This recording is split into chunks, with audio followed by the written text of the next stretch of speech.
Hermanos, muy buenas tardes. Pues vamos a seguir con nuestro estudio de Efesios, capítulo 5. Bueno, toda la carta de Efesios, pero estamos terminando esta tarde el capítulo 5. Y bueno, no hemos sido muy detallistas, no hemos hecho un detalle, un estudio detallado de los pasajes. Hemos ido haciendo un estudio panorámico, ¿no? La idea de nuestro estudio es poder aprender a estudiar una carta o un libro de la Biblia en su contexto. Y por esa razón, pues hemos ido utilizando algunas herramientas como para poder situar nuestro libro, nuestra carta, que es el objeto de nuestro estudio, dentro del panorama de la Biblia y también situar pasajes dentro de la carta misma que estamos estudiando. Entonces, la semana pasada, por ejemplo, estuvimos hablando acerca de aprovechar bien el tiempo. ¿Se acuerdan? De los versículos 15 hasta el 20 del capítulo 5. Y bueno, le pusimos como subtítulo a ese pasaje, andad como sabios. ¿Y cómo empieza diciendo? Mirad con diligencia cómo andéis. Entonces, con las mismas terminologías que Pablo está usando en la carta a los Efesios, nosotros definimos qué significa andar como sabios, ¿sí? No dijimos que era exclusivamente vivir de una manera productiva en el sentido secular, ¿no? Sí tiene que ver con no ser flojos, no ser ociosos, pero dijimos por ahí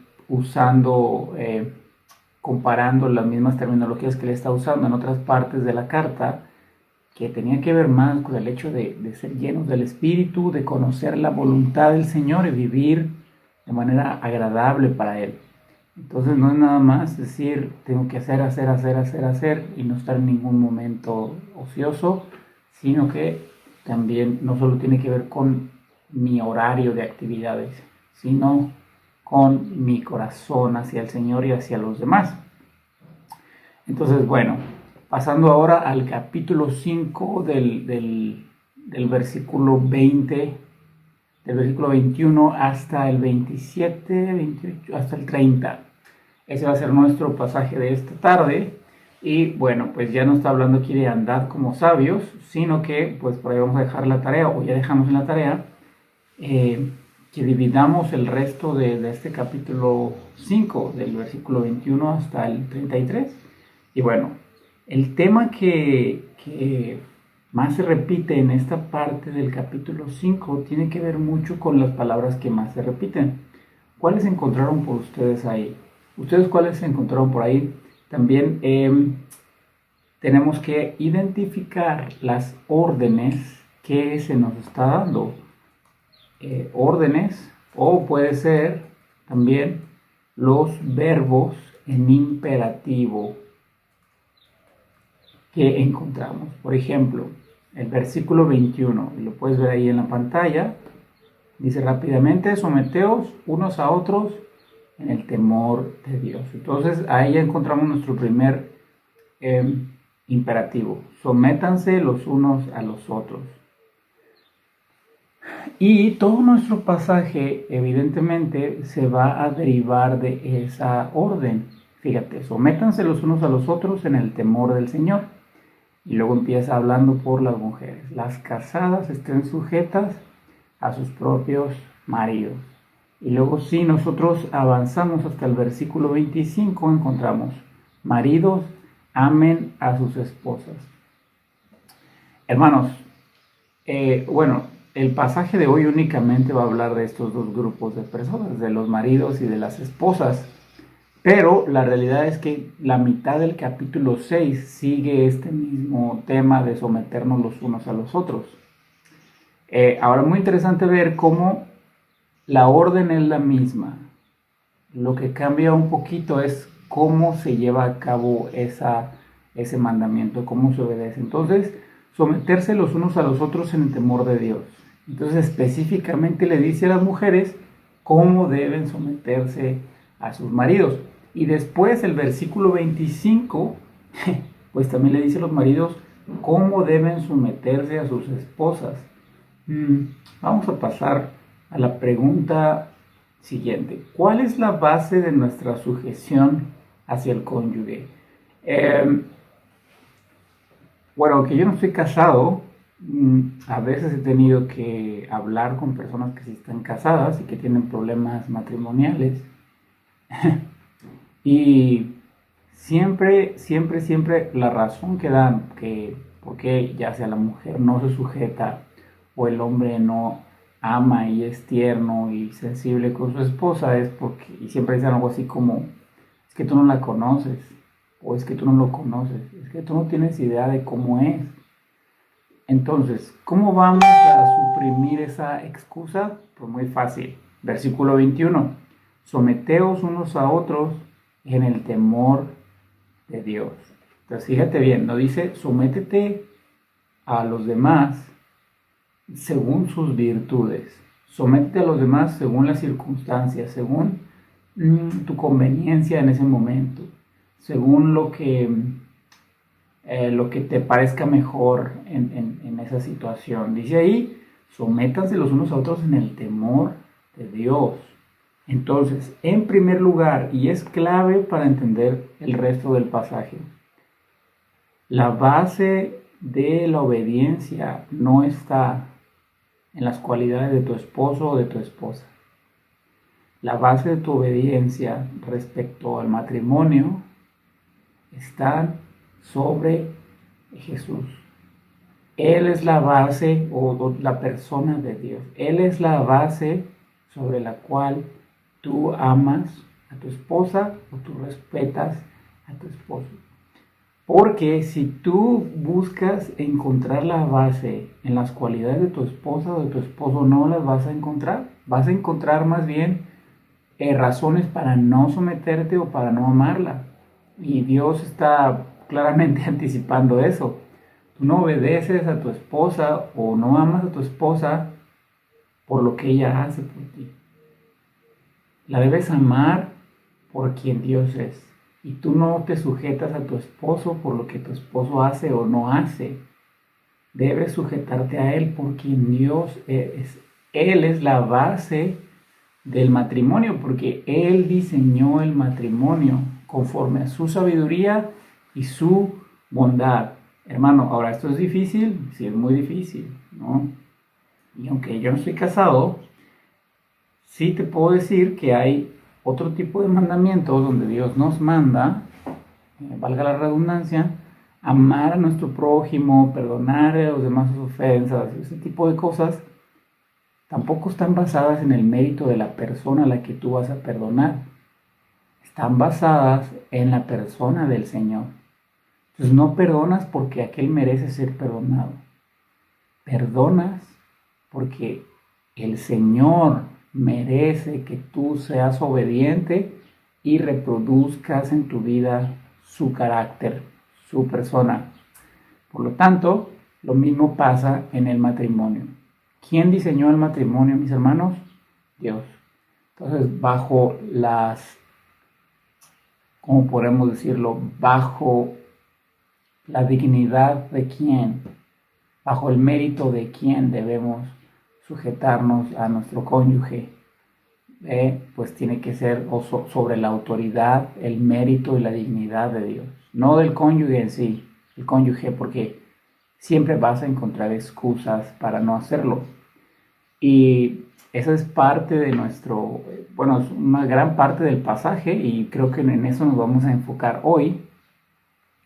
Ni siquiera hemos leído todo el pasaje completo y te voy a acompañar a que lo leas aquí conmigo. Dice así: someteos los unos a otros en el temor de Dios. Las casadas estén sujetas a sus propios maridos como al Señor, porque el marido es la cabeza de la mujer, así como Cristo es la cabeza de la iglesia, la cual es su cuerpo y él su Salvador. Así que como la iglesia está sujeta a Cristo, así también las casadas lo estén a sus maridos en todo. Maridos, amar a vuestras mujeres, así como Cristo amó a la iglesia y se entregó a sí mismo por ella, para santificarla, habiéndola purificado en el lavamiento del agua por la palabra, a fin de presentársela a sí mismo una iglesia gloriosa, que no tuviese mancha ni arruga ni cosa semejante, sino que fuese santa y sin mancha. Así también los maridos deben amar a sus mujeres, como a sus mismos cuerpos.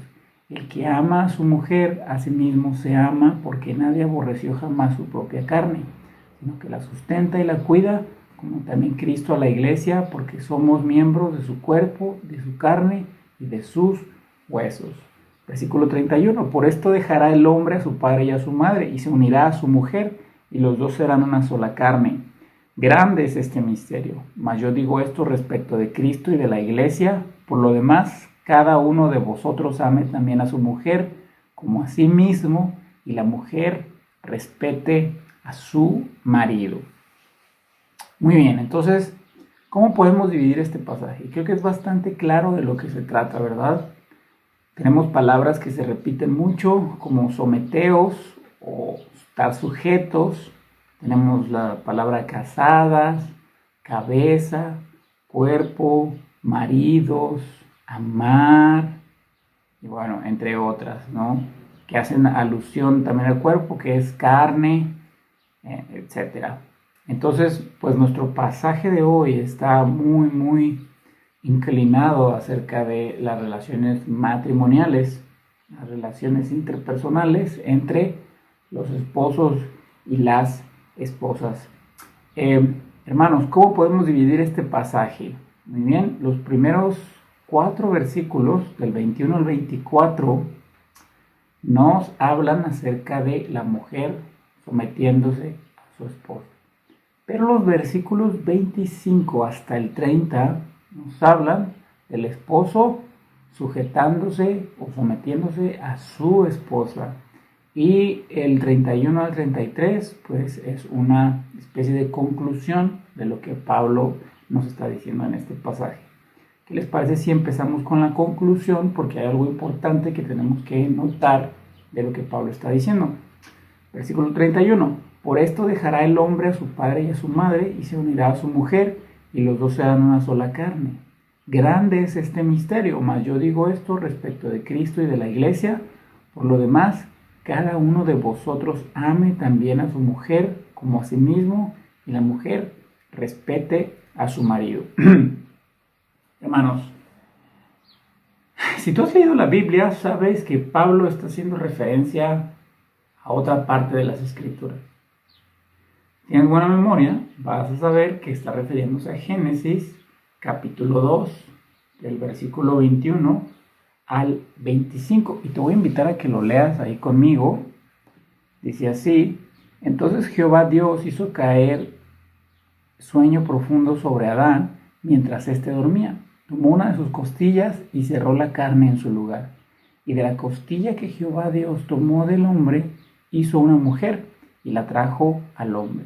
Y dijo entonces Adán: esto es ahora hueso de mis huesos, carne de mi carne, y esta será llamada varona, porque del varón fue tomada. Por tanto dejará el hombre a su padre y a su madre, y se unirá a su mujer, y serán una sola carne. Y ambos estaban desnudos, Adán y su mujer, y no se avergonzaban. Muy bien, entonces, ¿qué está pasando aquí? Pablo está agarrando de las Escrituras un pasaje que se remonta al principio.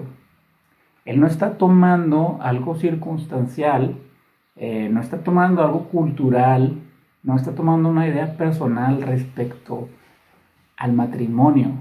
Está yéndose a las Escrituras. ¿Te acuerdas que siempre decimos que cuando Pablo va a dar un mandamiento, siempre pone primero una base doctrinal sobre la cual descansa ese mandamiento que da? ¿Y cuál es el mandamiento que nos está, cuál es la base doctrinal que nos está dando Pablo? Que el matrimonio fue diseñado por Dios. Y no nada más eso, es un diseño conforme al carácter de Dios. ¿Y qué quiere decir eso? Que Dios es bueno, entonces el matrimonio es algo bueno.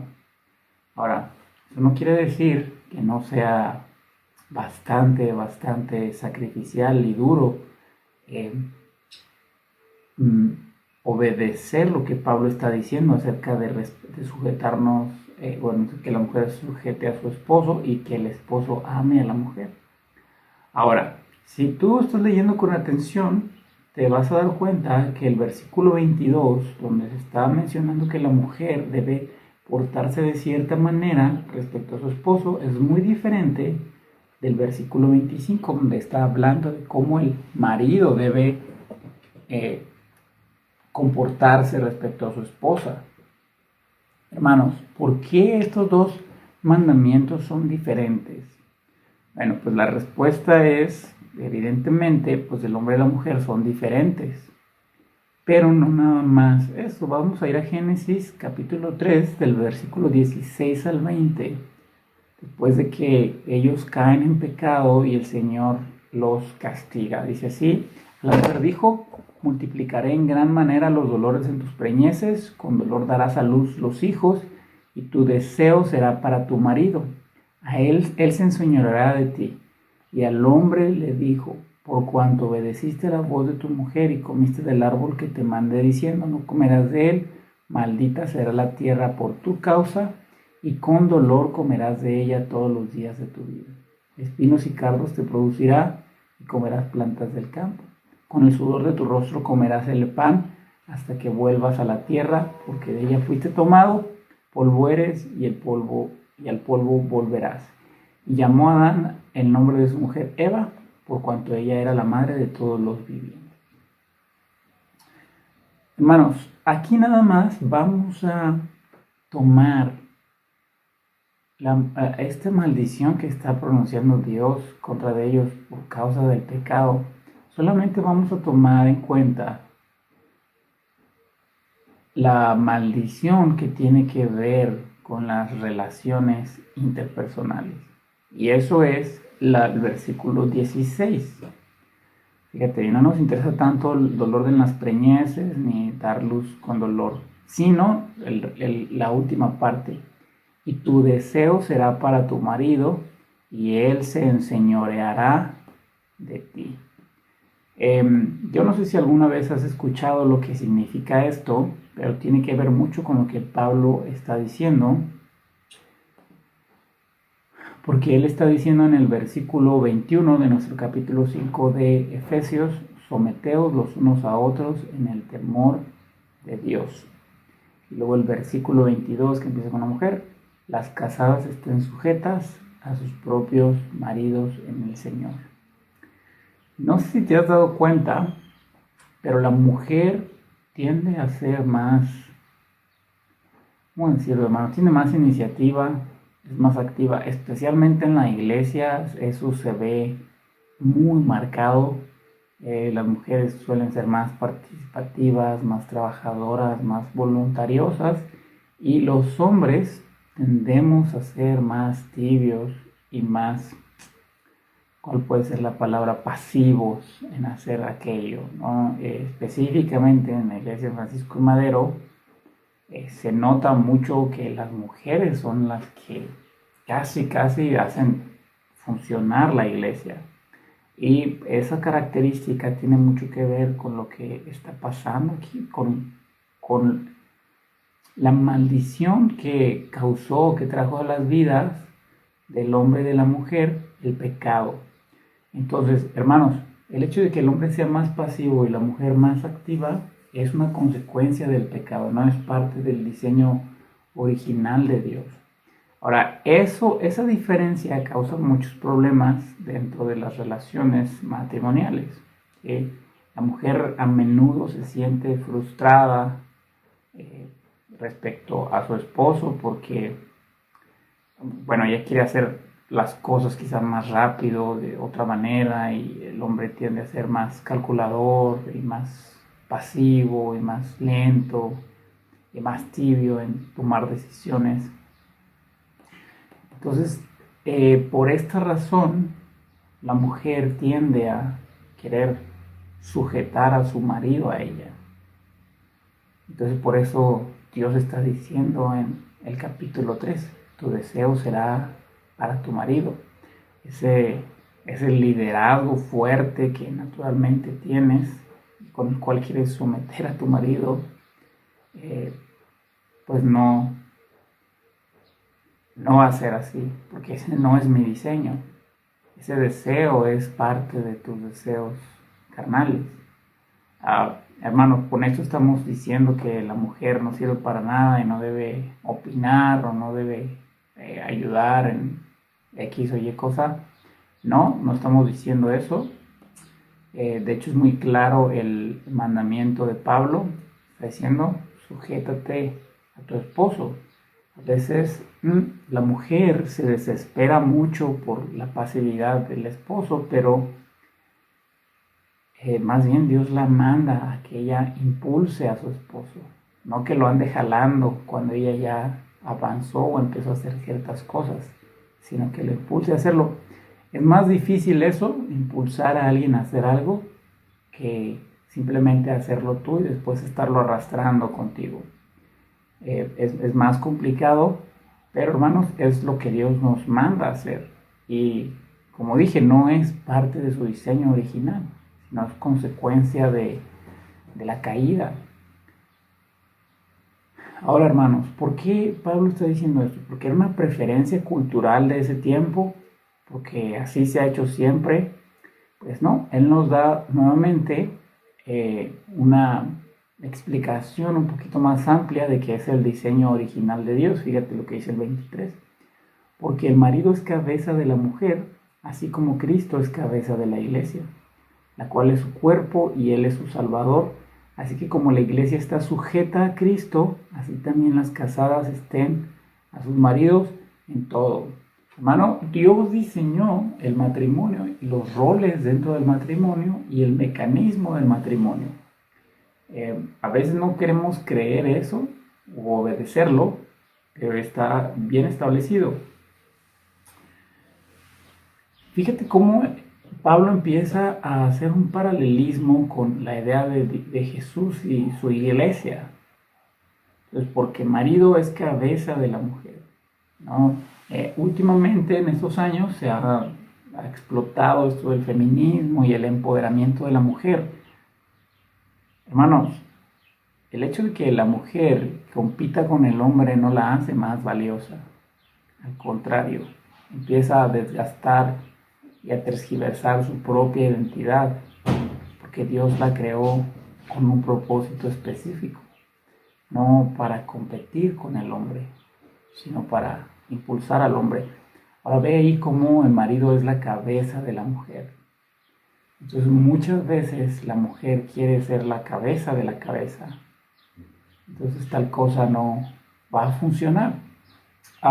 Muy ahora, muy en la modernidad, en nuestro pensamiento contemporáneo de estas sociedades, que Pablo estaría diciendo que el hombre es más digno y valioso que la mujer porque él es la cabeza, ¿no? Entonces hay que pisotear a la mujer y que es una discriminación. No es así. Bueno, ser la cabeza de algo implica mucha responsabilidad, implica mucho trabajo y muchas veces implica mucho dolor y sacrificio y sufrimiento. Entonces, la idea de que el hombre es la cabeza, la mujer debe sujetarse, no es para menoscabar a la mujer, sino es para mostrarle la importancia de su rol dentro del matrimonio. La mujer no es menos valiosa porque no es la cabeza.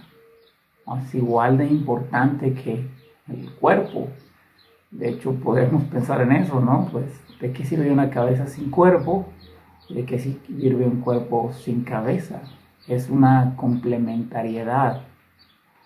No es que necesitas casarte para estar completo, pero el matrimonio sí es la unión de dos personas que se complementan. No se completan, se complementan, aportando a esta relación matrimonial las características y los dones que Dios le dio a cada uno como mujer y como hombre. Hermanos, entonces Jesús a través de Pablo está poniendo muy en claro cómo debe ser la actitud de la mujer hacia su esposo.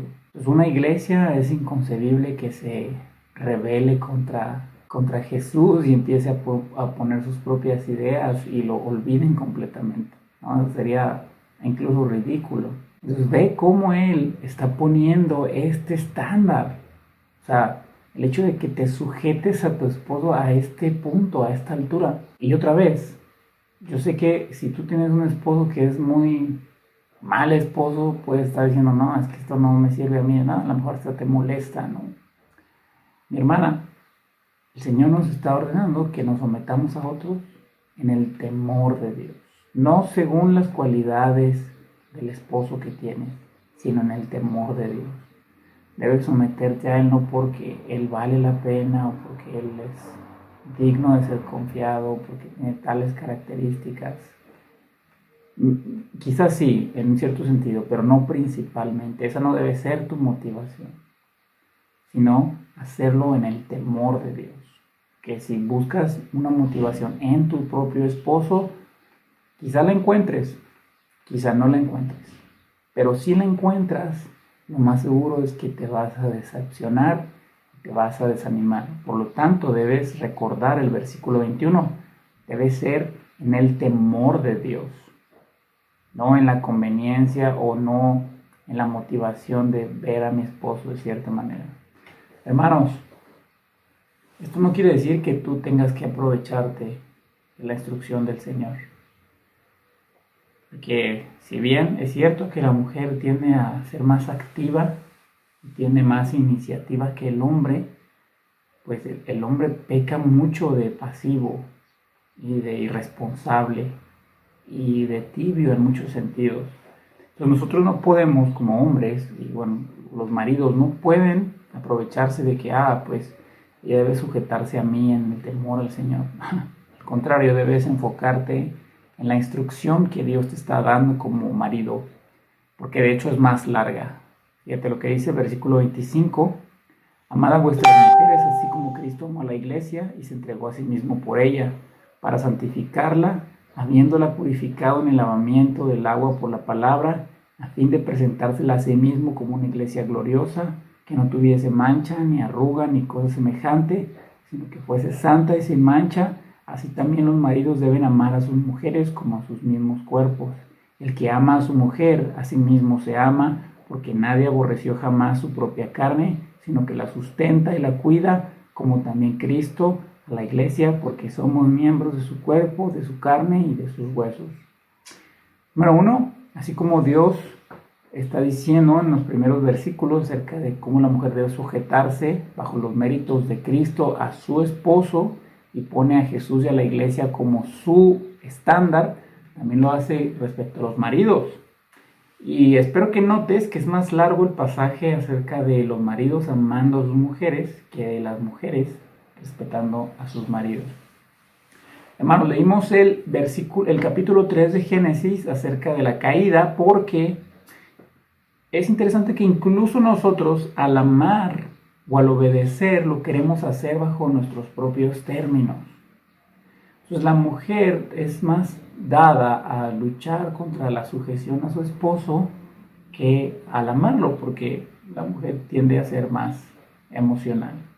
Sin embargo, los hombres son más pragmáticos y son más fríos y más calculadores, por lo tanto las cosas emocionales las dejan un poco de lado.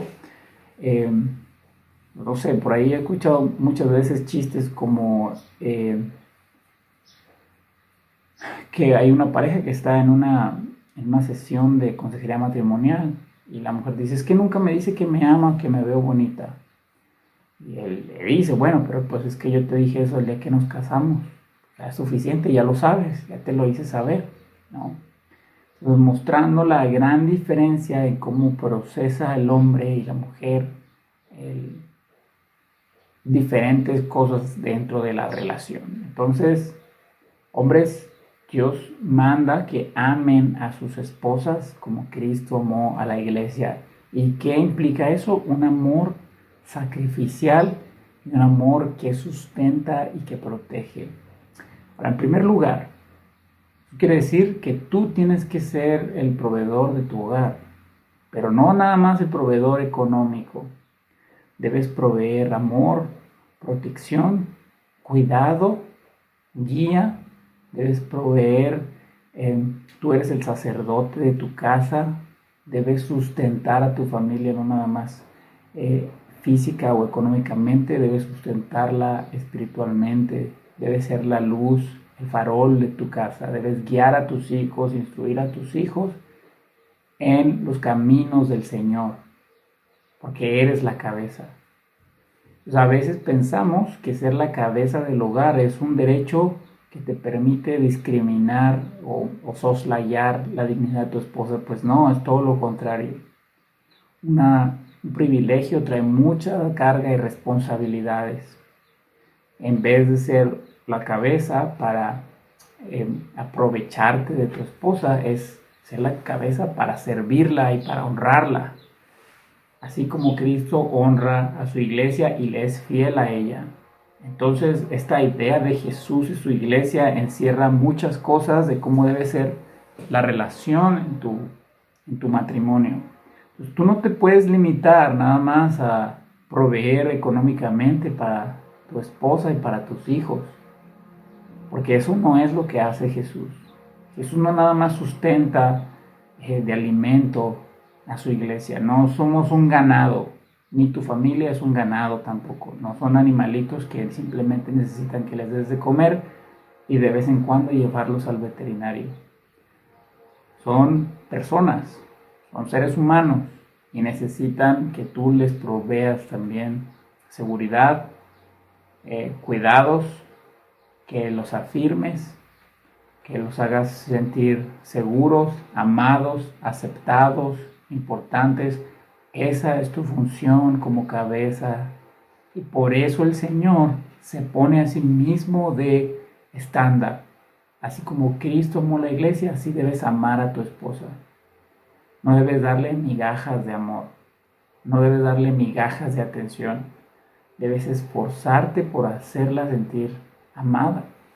Y de hecho esa sería una buena manera de que tú, si eres sincero contigo mismo, puedas evaluar tu desempeño como esposo. A lo mejor a tu esposa nunca le ha faltado el alimento desde que están casados, pero alguna vez le has preguntado que si se siente amada por ti, si se siente respetada, si se siente valiosa por cómo tú la tratas, por cómo tú le hablas. ¿Alguna vez la alientas, la haces sentir protegida y segura? ¿O tú crees que tu única responsabilidad es traer dinero a la casa o comida? Que eso no es lo que está diciendo el Señor.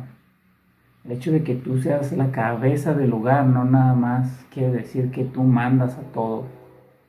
Al contrario, significa que todo está bajo tu responsabilidad y que tú debes sustentar a tu casa con amor, con cuidado, con guía espiritual y sobre todo, no sobre todo, sino también con las necesidades físicas. Entonces, ¿qué clase de cabeza está siendo tu hogar? ¿Una cabeza egoísta que tiene a los demás para servirle?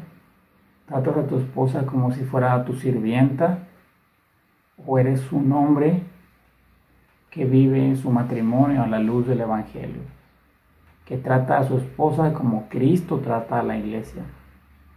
No para ser servido por ella, no la usa como una sirvienta, sino que Él la sirve y la sustenta. La sustenta no solo físicamente, también espiritualmente y emocionalmente. Ahora es muy interesante, mis hermanos, lo que dice el versículo 28. Y esto lo mencionamos unas semanas atrás. Parte de nuestra obediencia en amor nace de nuestra perspectiva de los mandamientos. Fíjate lo que dice el versículo 28. Así también los maridos deben amar a sus mujeres como a sus mismos cuerpos. El que ama a su mujer, a sí mismo se ama, porque nadie aborreció jamás su propia carne, sino que la sustenta y la cuida, como también Cristo a la iglesia, porque somos miembros de su cuerpo, de su carne y de sus huesos. En otras palabras, Jesús está diciendo, tú amas a tu esposa, te amas a ti mismo. Si tú honras y cuidas a tu esposa, te honras y te cuidas a ti mismo. Si tú respetas a tu esposa, tú te respetas a ti mismo. Hermano, si tú le eres fiel a tu esposa, tú eres fiel a ti mismo. Pero si tú la desprecias y destruyes tu relación con ella, te estás destruyendo a ti mismo. ¿Cuánto necesitan muchos hombres, muchos esposos reformar su percepción respecto a su esposa. Porque he visto muchos hombres que se dicen ser cristianos, pero tienen un concepto despectivo acerca del valor y de la dignidad de su esposa. Y eso es simplemente impensable para una persona cristiana. Jesús mismo está diciendo que debes amar a tu esposa como Él ama a su iglesia, que murió y se entregó a sí mismo por ella. ¿Cuánto más tú no debes vivir para entregarte a tu esposa? Es simplemente inconcebible para un hombre cristiano serle infiel, no nada más adulterando, sino también en el tiempo que le dedicas a otras personas o a otras cosas antes que a ella, en los proyectos, sueños o metas que tú tienes donde ella no está incluida, tus prioridades, que ella no sea tu prioridad, que ella no sea parte de tus sueños más adelante o los que estás llevando a cabo ahora. Es inconcebible que un hombre no ame apasionada y comprometidamente a su esposa. Ahora, fíjate bien también, eso es muy importante. Una de las palabras que más se repite en nuestro pasaje es amor. Maridos, amar a nuestras mujeres, y luego empieza a decir cómo debe ser ese amor. ¿Te fijas? No está diciendo que se mantengan enamorados de ella, porque el enamoramiento es algo más circunstancial, es algo más dado a las emociones, pero amar siempre es un compromiso. Y por cierto que debes saber que si tu esposa batalla, lucha por someterse a ti, es porque tú no se lo haces fácil. Le haces fácil a ella sujetarse y confiar en ti por tu falta de amor, por tu falta de sacrificio y de compromiso hacia ella. Piensa en Jesús un momento. Amar a Jesús es un deleite. Para cualquiera de nosotros, amar a Jesús es un deleite, porque es un esposo fiel y cariñoso y manso. Pero si Jesús fuera como tú, ¿sería un deleite amarlo? Si Jesús fuera infiel, si fuera inconstante, si fuera convenenciero, si fuera mentiroso, si fuera enojón, si fuera violento, ¿sería un deleite amar a Jesús o sería una carga pesada y frustrante? Hermano, cambia tu perspectiva de tu esposa. Amar a tu esposa es un bien grande que tú puedes traer a ti mismo. No hay mayor odio hacia ti mismo y destrucción hacia ti mismo que cuando tú odias y empiezas a destruir tu matrimonio por tu egoísmo, por la inmoralidad, con infidelidades, por la impaciencia, por el enojo, por la frustración con otras cosas. Debes amar a tu esposa, porque el que ama a su esposa a sí mismo se ama, porque tu esposa es básicamente tu cuerpo, así como la iglesia es el cuerpo de Cristo. Dice el versículo 31 al 33, que es una especie de resumen de este pasaje. Por esto dejará el hombre a su padre y a su madre y se unirá a su mujer, y los dos serán una sola carne.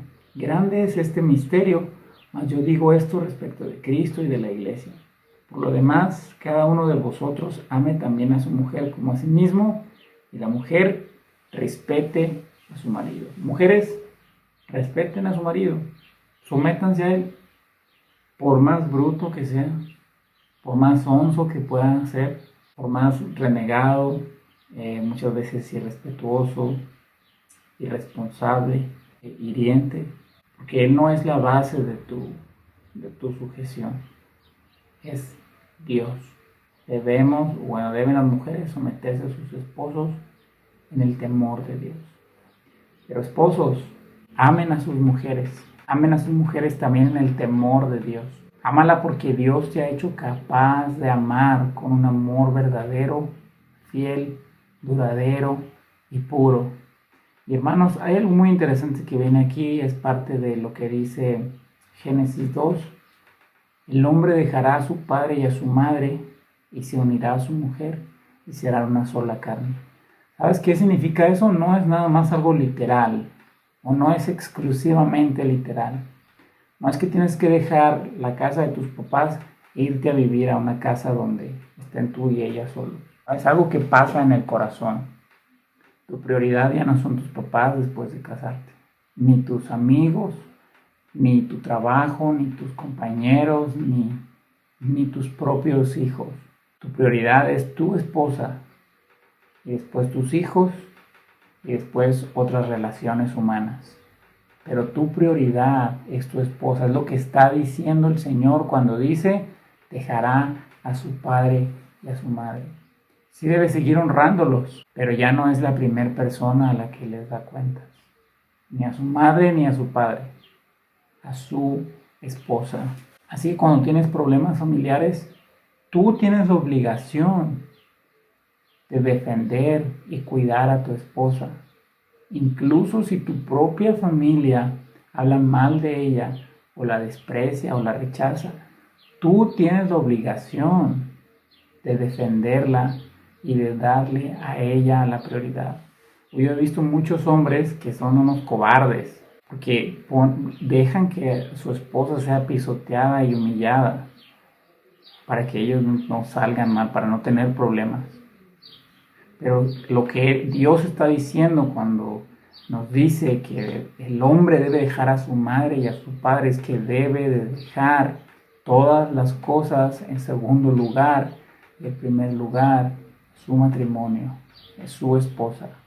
A veces las mujeres, las mamás o los papás no son muy prudentes al meterse en el matrimonio de sus hijos. Pero tú debes entender como esposo que tu esposa es antes que todas las demás personas, antes que tus hijos, antes que tus papás, antes que tus hermanos.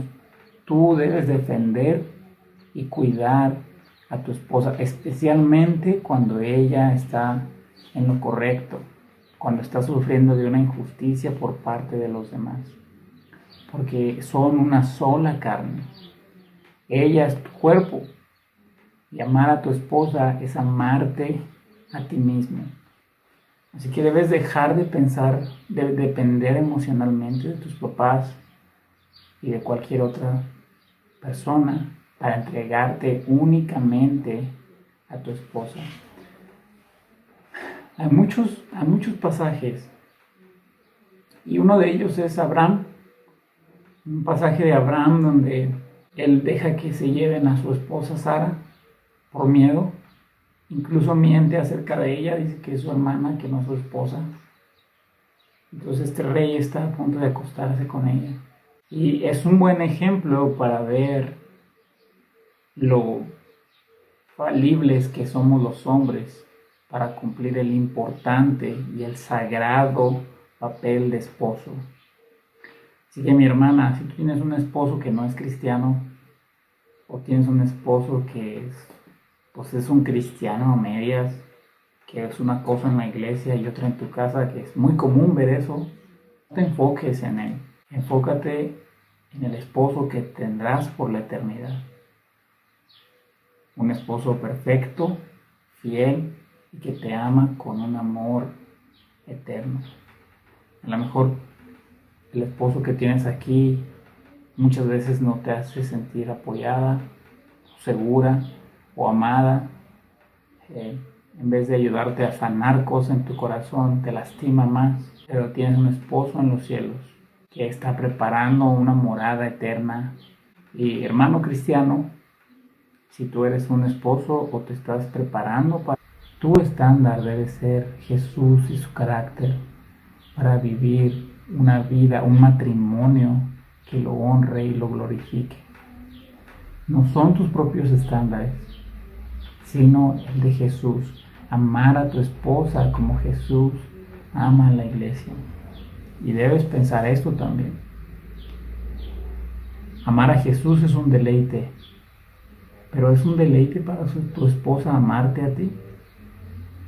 ¿Eres amable como Jesús?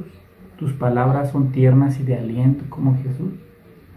¿Tú vives una vida de servicio como Jesús? ¿O usas el matrimonio para ser tirano y cruel con tu esposa.